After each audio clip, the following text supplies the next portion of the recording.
Hoje nós vamos conferir algumas questões das provas teóricas do Detran realizadas no dia 3 de maio de 2024. Portanto, confira a partir de agora estas questões que eu separei para a gente analisar.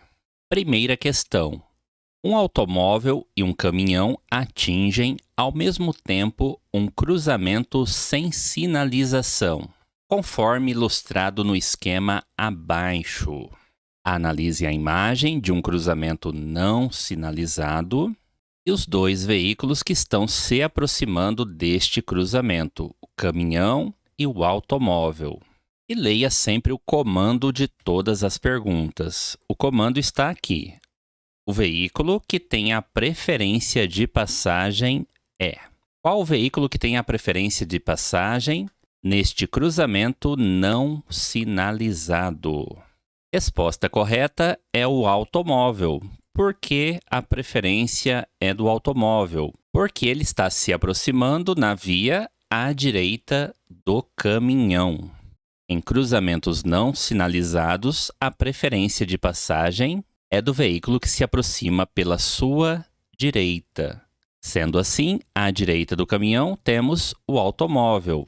O automóvel, neste caso, tem a preferência de passagem em relação ao caminhão, pois ele se aproxima pela direita do caminhão. E a resposta do aluno foi o caminhão, pois na outra via há valetas. Mesmo que nesta outra via tenha lombadas ou valetas, isso não vai alterar a norma de circulação e de conduta, pois em cruzamentos não sinalizados seguimos 3 regras de preferências: rodovia, rotatória e veículo que se aproxima pela direita. Em cruzamentos não sinalizados, terá a preferência de passagem o veículo que transita pela rodovia, o veículo que circula pela área de rotatória e, nos demais casos, o veículo que se aproxima pela direita do condutor.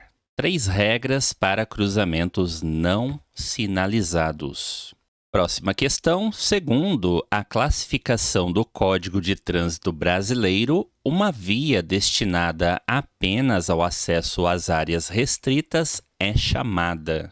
Qual é aquela via urbana que é destinada apenas ao acesso a uma área restrita da cidade? Esta via é chamada de via local. Via local destinada apenas ao acesso às áreas restritas de uma cidade. E não existe uma via chamada de preferencial. Resposta errada, esta alternativa D. E revisando as vias urbanas, nós temos as seguintes vias. A via chamada local, que se destina apenas ao acesso às áreas restritas de uma cidade. A via coletora, destinada a coletar e distribuir o trânsito dentro das regiões de uma cidade.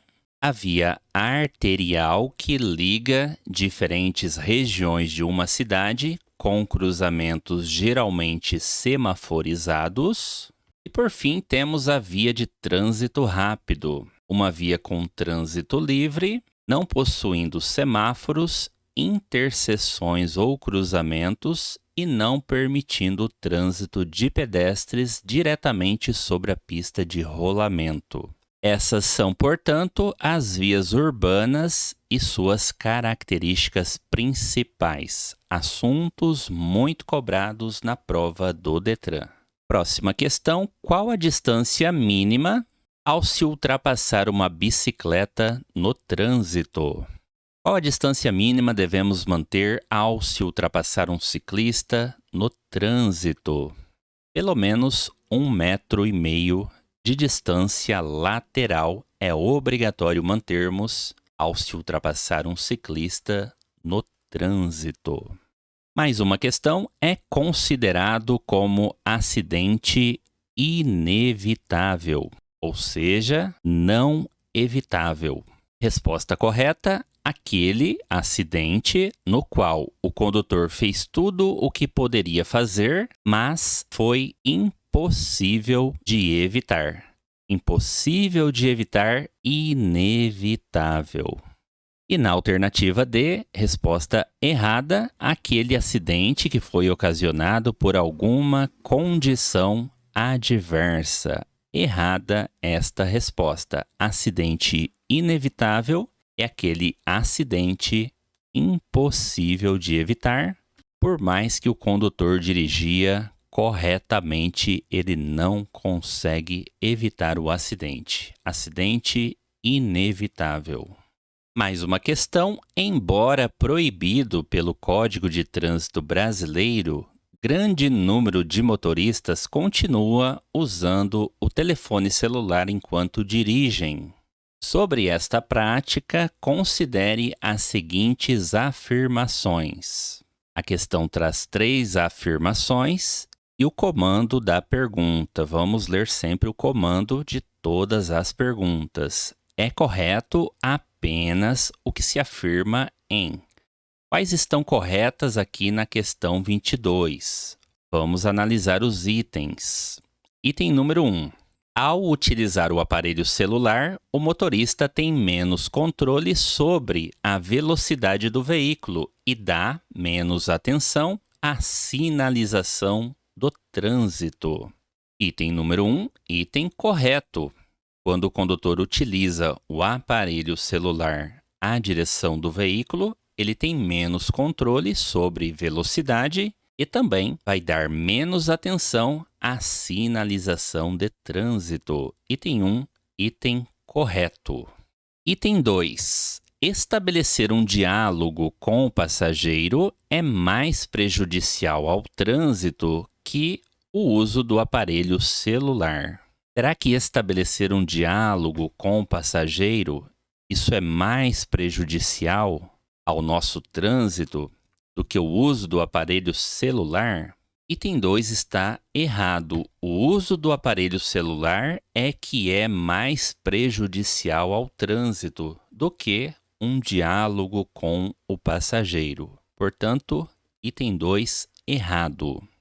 E por fim, o item 3.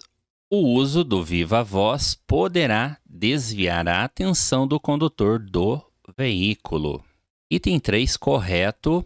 Utilizar o aparelho celular mesmo no viva voz poderá fazer com que o condutor desvie a sua atenção do trânsito e até cause um acidente. Utilizar o aparelho celular à direção do veículo é proibido, constitui infração de trânsito e pode causar acidentes. Sendo assim, a resposta correta para a questão é a alternativa D. Estão corretos o item 1 e o item 3 nesta questão. Mais uma questão. Após ter causado um atropelamento, o motorista que conduzia o veículo chamou o socorro especializado para socorrer a vítima e, enquanto aguardava o resgate, adotou os seguintes procedimentos. Motorista, após ter causado um atropelamento, ele chamou o socorro especializado. E enquanto ele aguardava esse resgate, ele adotou alguns procedimentos. A questão traz 5 procedimentos adotados pelo condutor deste veículo e, ao final, pergunta: em relação aos procedimentos adequados de primeiros socorros, é correto o que consta em. Quais procedimentos aqui na questão estão corretos? Quais são procedimentos adequados de primeiros socorros? Sendo assim, vamos analisar cada item para responder corretamente a questão. Item número 1. Manteve a calma, correto, e removeu a vítima. Removeu a vítima, deixou a resposta errada.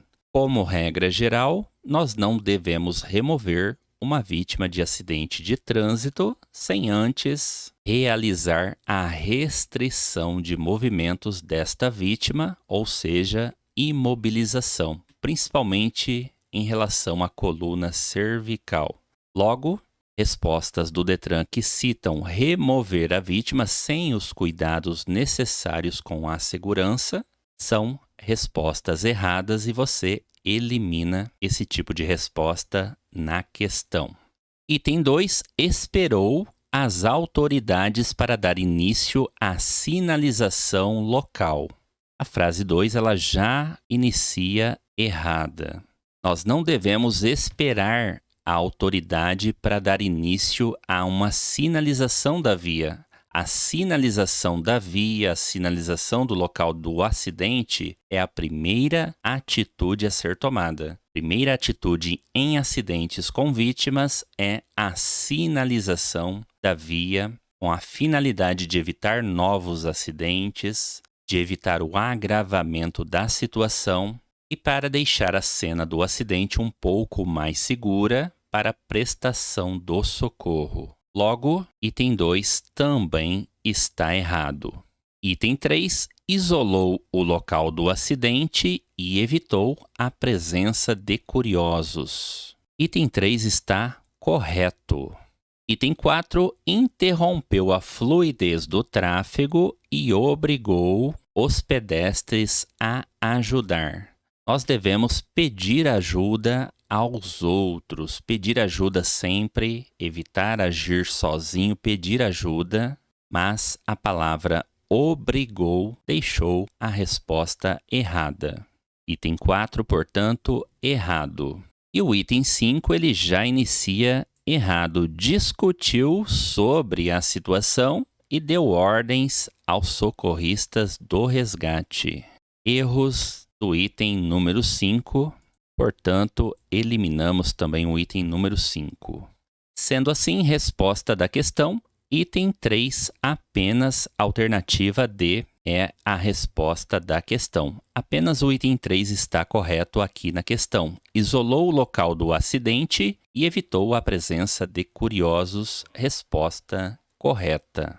Lembrando que em acidentes com vítimas devemos, em primeiro lugar, sinalizar o local do acidente, avaliar o estado das vítimas e chamar por socorro especializado. Próxima questão. A sinalização semafórica é composta por 2 grupos.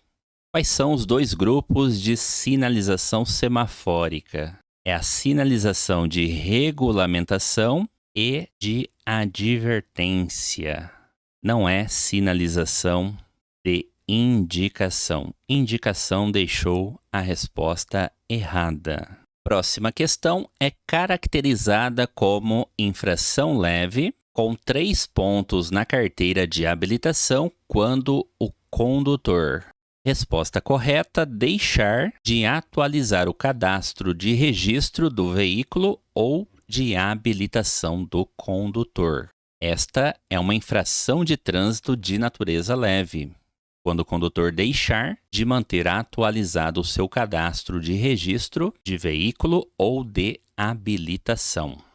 Já a infração por parar o veículo na contramão de direção é uma infração de natureza média, com 4 pontos lançados no prontuário do condutor. Próxima questão. São considerados crimes de trânsito previstos no capítulo 19 do Código de Trânsito Brasileiro. Quais são situações aqui na questão consideradas crimes de trânsito?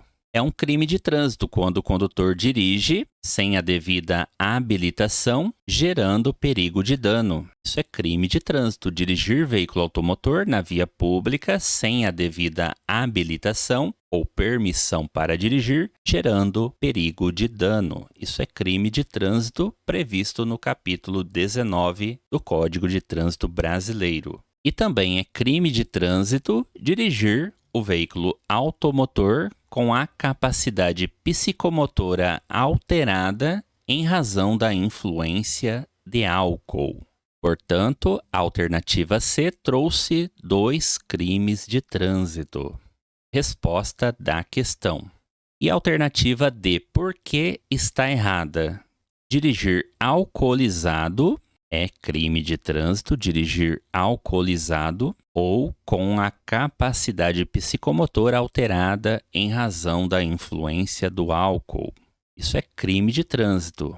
Mas transitar em velocidade superior à máxima permitida para a via em mais de 50%, isso aqui não é um crime de trânsito. Essa conduta não é um crime de trânsito.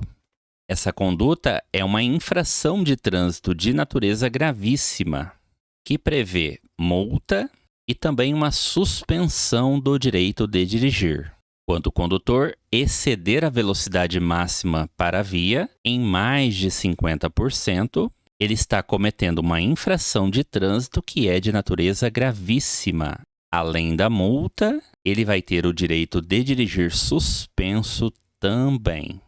Mas esta conduta não é um crime de trânsito.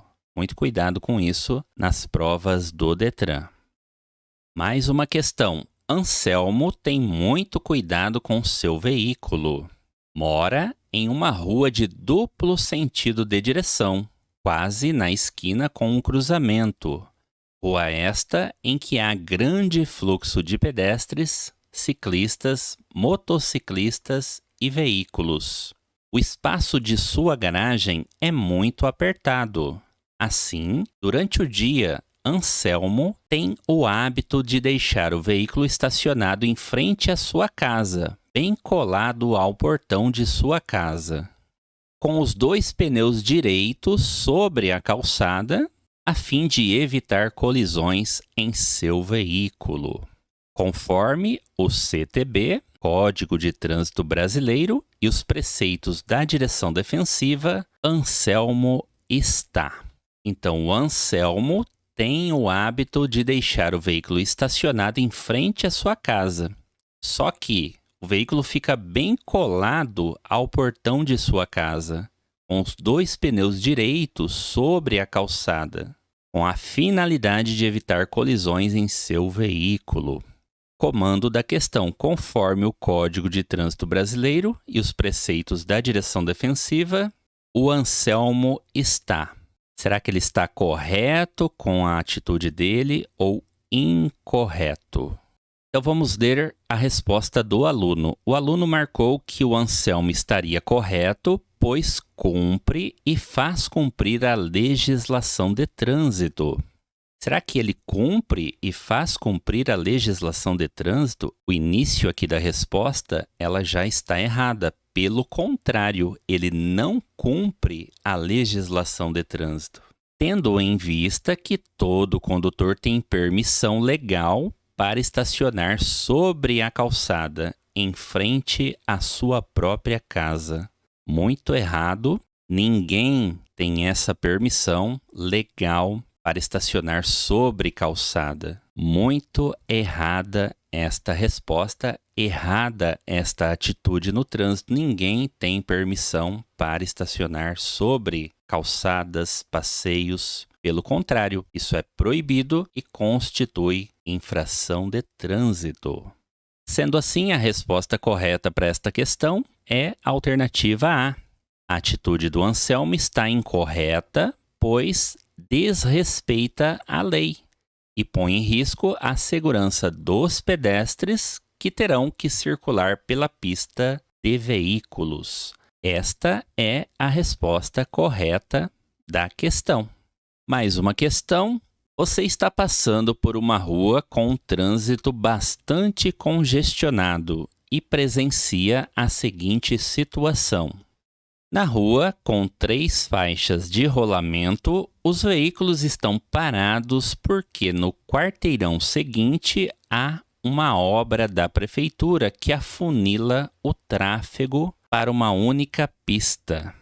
Uma senhora idosa decide atravessar a rua congestionada, pois acredita não haver perigo. Eis que, quando já havia vencido a segunda fila de veículos, é atropelada por uma motocicleta que vem costurando entre as faixas. A pedestre caiu, mas, por sorte, só teve pequenos arranhões.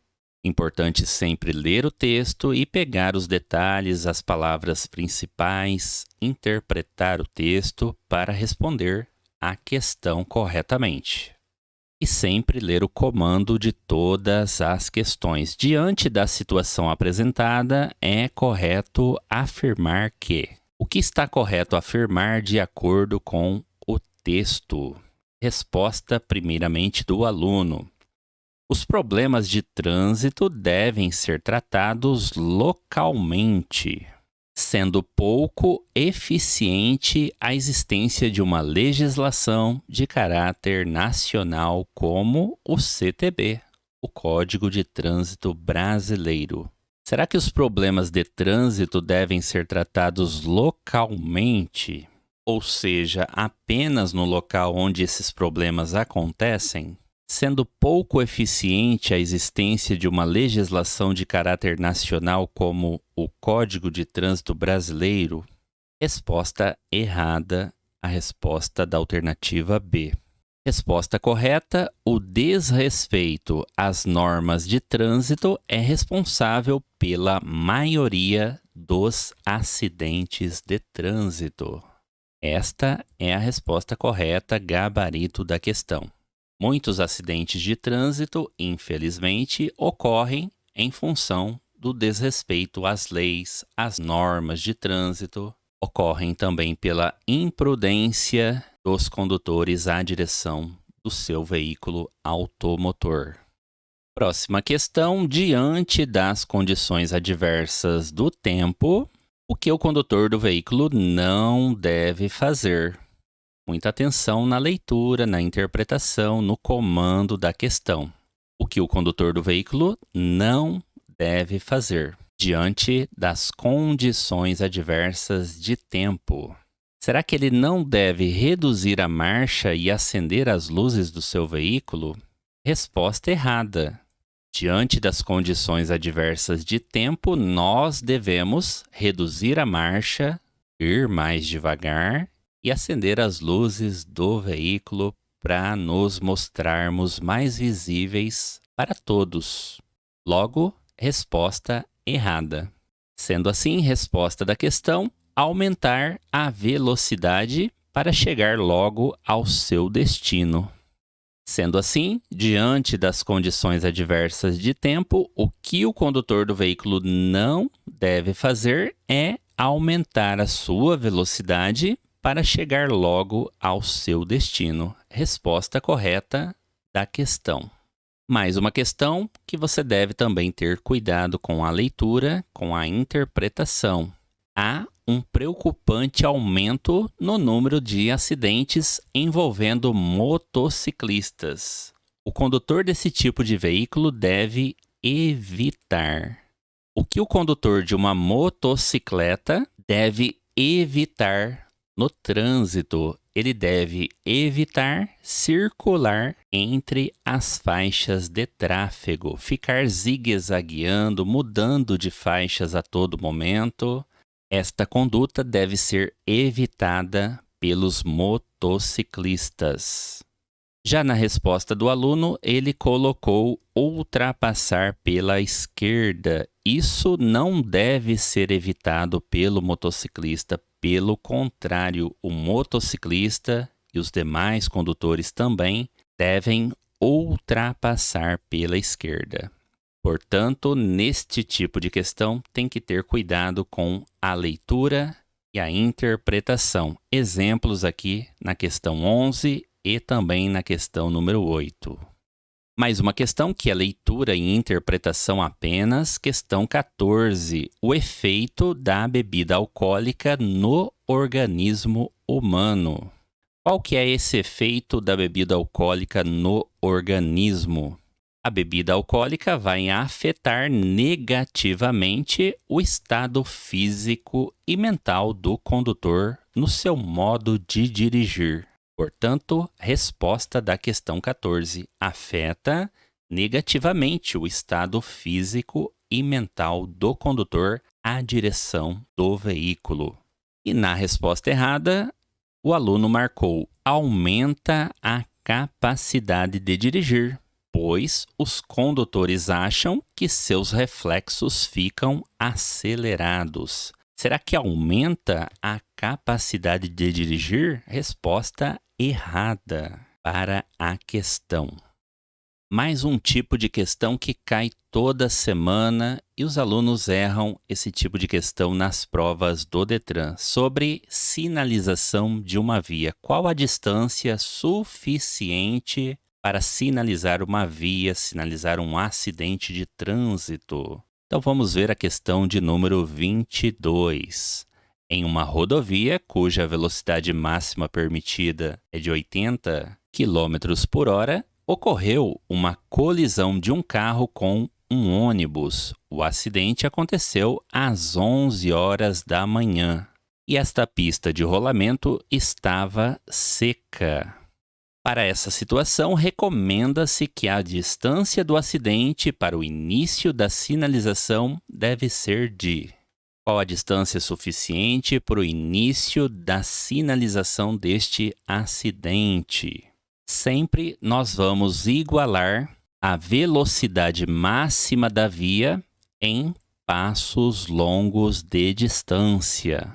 Logo, se o acidente aconteceu em uma via que tem velocidade máxima de 80 km por hora, nós vamos sinalizar a pelo menos 80 passos longos de distância deste acidente. No entanto, observe sempre se a questão vai citar alguma condição adversa. No caso aqui, a questão não citou condições adversas, mas poderia ter citado. Ela citou que o acidente aconteceu às 11 da manhã.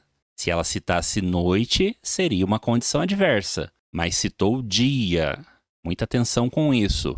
E a questão poderia ter citado que a pista estava molhada, mas ela citou que a pista estava seca. Portanto, não temos condições adversas.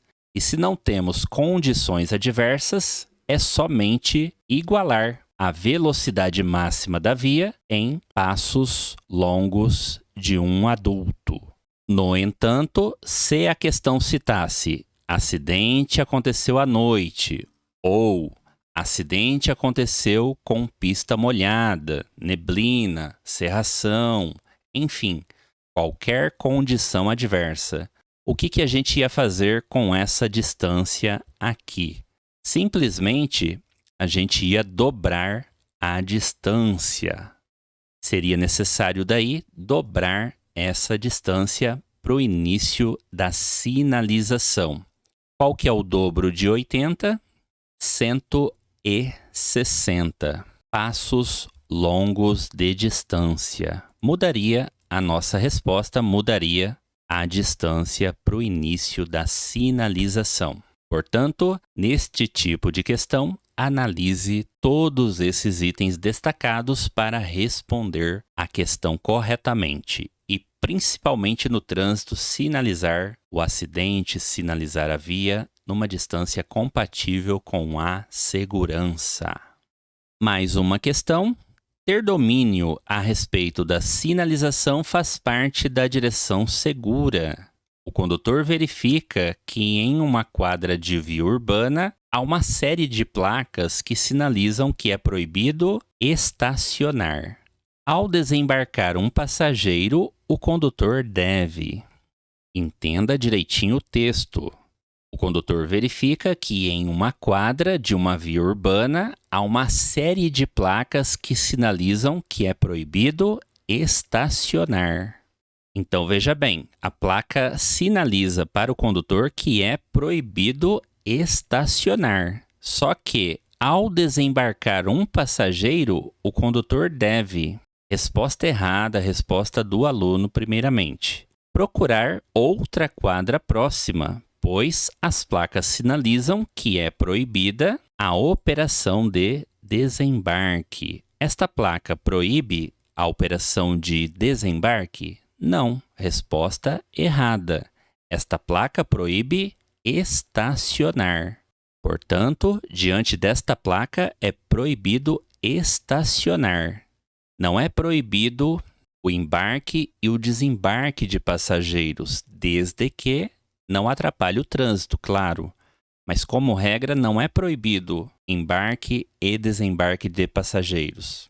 Sendo assim, o condutor não vai precisar procurar outra quadra próxima, pois estas placas não sinalizam que é proibida a operação desembarque. Resposta errada. Resposta correta: permanecer com o veículo no local somente durante o tempo suficiente para realizar o embarque. Diante de uma placa como esta, nós não podemos estacionar, mas nós podemos parar para embarque e desembarque de passageiros, desde que isso não traga riscos, perigos para o trânsito. Agora, se a questão citasse que a via era sinalizada com esse tipo de placa proíbe o estacionamento e a parada. Neste caso, aí sim o condutor teria que procurar uma outra quadra mais próxima para embarcar ou desembarcar o seu passageiro.